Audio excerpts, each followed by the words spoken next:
Okay, so those are the five levels, and it's all about going from chaos and trap to control and freedom. So, how do we move up those five levels?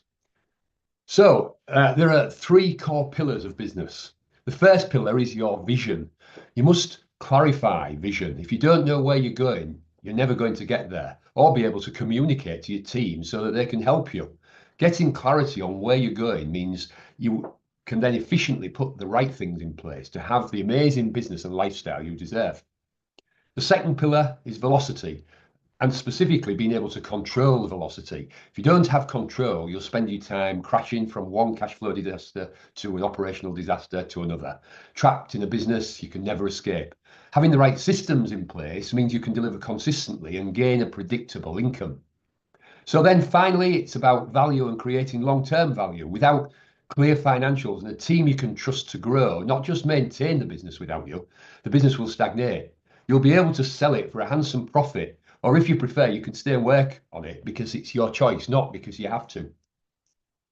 If any of these pillars is missing or underperforming in your business, your ability to earn more profit, reduce stress, and have a business run itself without relying on you will be severely capped. In fact, let's quickly look at what happens if you only focus on one or two areas instead of all three. If you're missing the velocity pillar, you'll be in cash flow chaos.